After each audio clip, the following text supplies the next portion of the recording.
un simple divertissement pour amuser la galerie, c'est toujours utile, aurait dû être de dire que les analyses qu'il livrait étaient outrancières pour amuser le monde.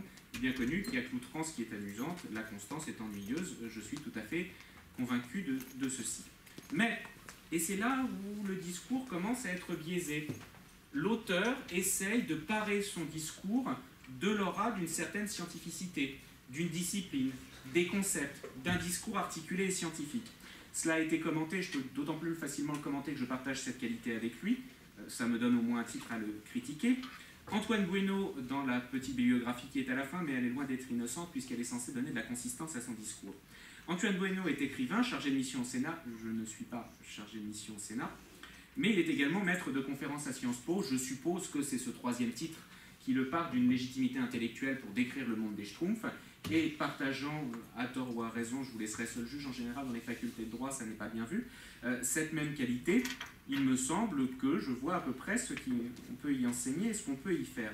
Mais, disons les choses, et il le dit lui-même, il cherche, je le cite, à analyser, page 7, de la science politique et de la sociologie politique, page 13, et il est la première tentative rigoureuse d'analyse de l'œuvre sous un angle de science politique, page 23. C'est donc un travail sérieux.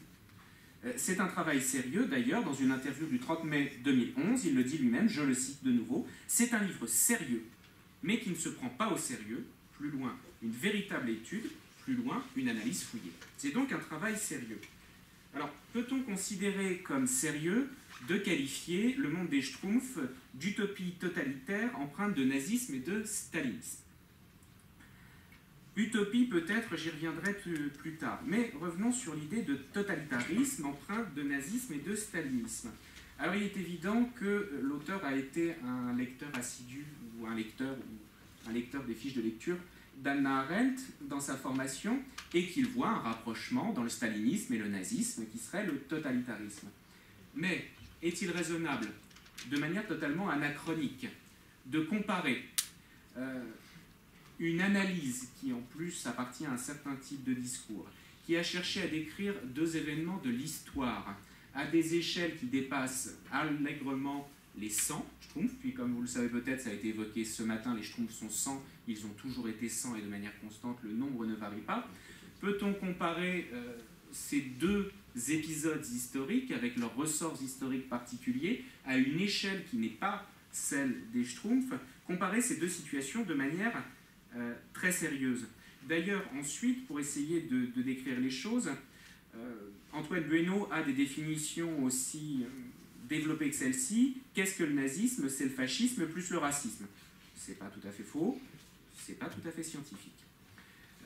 Il n'est pas tout à fait dans un registre d'analyse qui est celui qu'il pense avoir, et finalement, c'est ce qui a parfois été souligné, il se réapproprie également des concepts dont il n'est pas sûr qu'il les maîtrise. Prenons un exemple, il a été évoqué ce matin. La place du grand Schtroumpf dans les institutions. Le grand Schtroumpf n'est pas élu, le grand Schtroumpf est le plus ancien, le grand Schtroumpf a autorité, puisque lorsqu'il y a un problème, il tranche les litiges. Lorsqu'il y a un problème, c'est sa parole qui, en dernier lieu, fait quasiment foi de loi. Il y verrait finalement une forme d'autoritarisme. Mais dans une lecture weberienne, puisque c'est à cela qu'il se livre, finalement on se rend compte qu'il existe un certain nombre d'idéotypes et que, sans chercher la réalité, la consistance dans le réel de ces idéotypes, le grand Schtroumpf correspond même quasiment à chacun des idéotypes de l'idéologie, enfin de l'analyse weberienne, il est tout à la fois la source de domination charismatique, il a le savoir, il a l'ancienneté, il a la source de domination traditionnelle, une nouvelle fois par l'ancienneté, et finalement, parce qu'il a aussi le savoir, il est une source de domination légale rationnelle. Ça n'existe pas, ce sont des idéotypes. Le grand Schtroumpf, une nouvelle fois, est une forme d'idéal type. Alors, est-ce que l'on peut s'extraire d'un idéal type? Est-ce qu'on peut analyser la société des Schtroumpfs comme une société réelle et pas uniquement comme une société idéale? L'ouvrage, je crois, entre autres, de Norbert Rouland sur l'anthropologie juridique, qu'il a publié sous deux formats, d'abord dans la collection Droit fondamental 88, si je ne dis pas de bêtises, et puis ensuite sous forme de que sais-je en 95, un des rares ouvrages un peu récents sur la question, finalement nous livre quelques pistes qui peuvent être intéressantes en essayant de ne pas tomber, comme l'auteur évoqué, dans l'anachronisme. Deux exemples, je crois, évoquent bien les choses. La société chinoise à l'époque confucianiste, d'une part, et quelques tribus africaines, d'autre part. Quand on prend la Chine confucianiste, le droit y a une place mineure, parce que le conflit est pathologique, et parce que le conflit doit se résoudre par autre chose que par le droit, et par autre chose que les juridictions. Donc finalement, le droit n'est pas une donnée universelle, intemporelle. C'est aussi un élément qui est issu de la construction d'une pensée essentiellement occidentale. Et si l'auteur des Schtroumpfs est occidental, et si l'auteur des Schtroumpfs est imprégné de ses conceptions, je ne le nie pas, il m'a semblé qu'il est possible de privilégier, comme Antoine Bueno, une analyse plutôt de la réception des idées, c'est ce que j'essaye de faire d'un point de vue juridique, en se demandant comment on peut recevoir ces idées, et se dire que finalement, le droit n'est pas indispensable, une certaine forme d'autorité est concevable. Si l'on décline un petit peu cette idée, et que l'on remarque comme Antoine Bueno que chez les Schtroumpfs, alors évidemment il n'y a pas de famille, il n'y a qu'une Schtroumpfette. Donc cette institution juridique n'existe pas. Mais pour rentrer dans le détail des institutions juridiques, a priori pour Antoine Bueno, il n'y a pas de propriété, il n'y a pas de contrat, il n'y a pas de conflit, il n'y a pas de juge, donc il n'y a pas de droit, il n'y a que de l'autorité. Mais finalement, il n'y a pas de propriété. Prenons l'exemple, il n'y a pas de propriété. Les Schtroumpfs ne sont pas propriétaires de leurs biens, ils ne sont pas propriétaires de leurs champignons maison, ils ne sont pas propriétaires de leurs instruments. Les terres sont collectives et elles sont là pour fournir ce dont ils ont besoin. Finalement, on retrouve le mode de fonctionnement de certaines tribus africaines dans lesquelles la propriété est quasiment uniquement collective et où la notion de propriété n'existe pas parce que, et finalement c'est peut-être par là que j'aurais dû commencer, la notion de personne juridique n'existe pas. La notion de personne n'existe pas parce que chaque individu est perçu au travers de sa fonction. Chaque individu a une fonction et le droit saisit l'individu par sa fonction. Ça, c'est une des leçons de l'anthropologie juridique.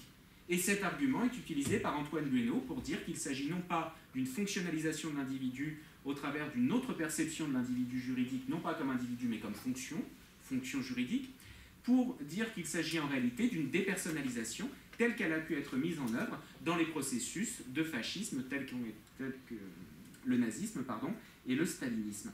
Et on voit donc que le même argument, la fonctionnalisation de l'individu, la négation de son individualisation, peut être utilisé aussi bien en soutien d'un raisonnement juridique dans lequel la notion d'individu n'existe pas, qu'au service d'un discours d'idéologie politique, presque ou du moins d'analyse politique, dans lequel on qualifierait la société des Schtroumpfs de totalitaire. Le même argument est réversible pour peu qu'on veuille bien abandonner un discours qui aurait le lustre, qui aurait finalement, par son côté outrancier, par le soufre qu'il dégage, l'intérêt de ceux qui l'écoutent, pour avoir une analyse plus rationnelle et totalement inutile, j'en conviens, du système juridique des Schtroumpfs.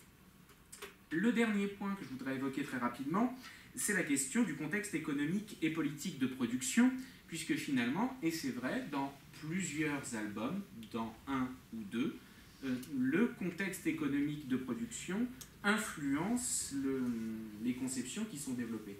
Un en particulier, peut-être le principal à cet égard, c'est, si je ne dis pas de bêtises, Schtroumpf-Vert et Fer-Schtroumpf, sur la question effectivement toujours problématique encore à l'heure actuelle de la division linguistique et culturelle des Schtroumpfs, où s'était posée la question fondamentale d'un point de vue lexical, de savoir si on appelle un tire-bouchon un tire-bouche-Schtroumpf ou un Schtroumpf-bouchon, et finalement comment la question du vocabulaire peut diviser culturellement et même finalement politiquement et in fine juridiquement une communauté. Il est évident à l'époque, l'ouvrage, enfin les premières bulles ayant été publiées dans le journal Spirou en 1973, qu'à l'époque la question était prégnante et qu'elle a interagi sur l'écriture de l'histoire. Mais finalement c'est assez rare.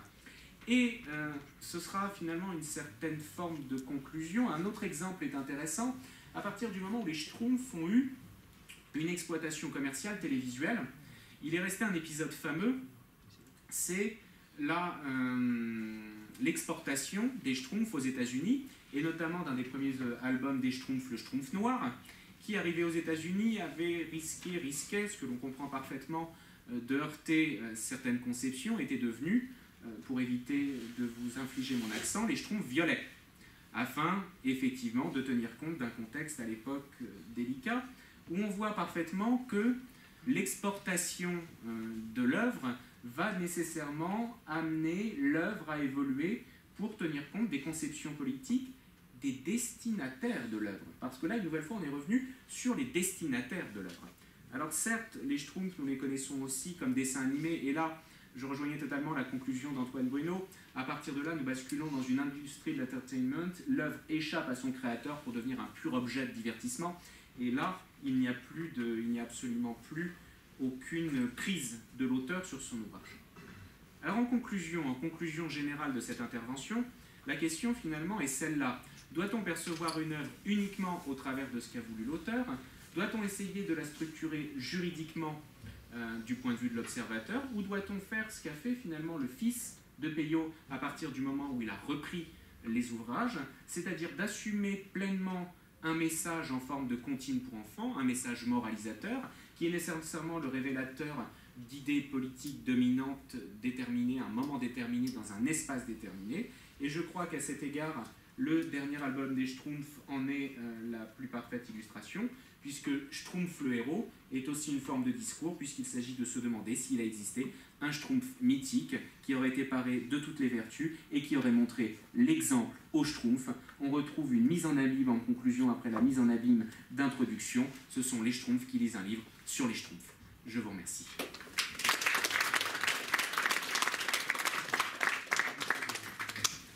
Merci, chers collègues, de cette déconstruction du petit livre bleu et de l'alternative anthropologie juridique à la science politique. Nous allons prendre une petite pause et puis nous reprendrons avec deux autres communications. Merci.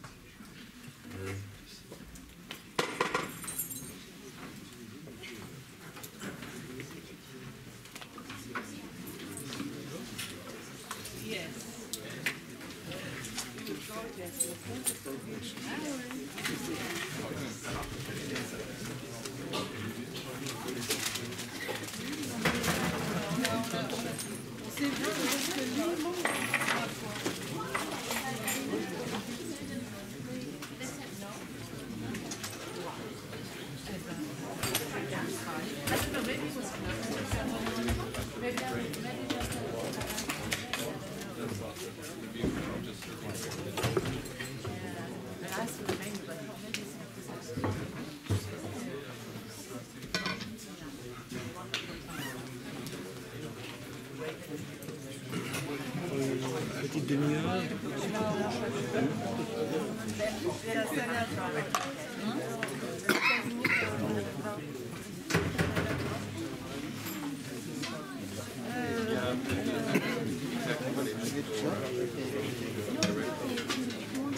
Si vous souhaitez des cafés, des... Non, merci. Pas entre les repas.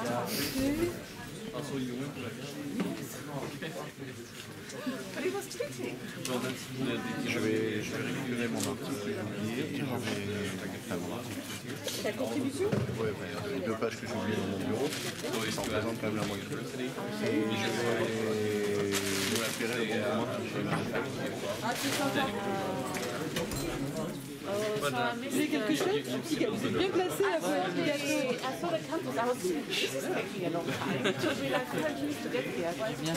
Ah, voilà, oui, oui. Oui, bon, on vous fait travailler pour la... Est allé visiter la garde. I thought he just wanted to... Wasn't too expensive though? It was. It was? It was a lot of money. This looks good. I don't want to be... Faut l'arrêter. On l'arrête pour la pause? Oui, oui, oui, il faut l'arrêter. Yeah.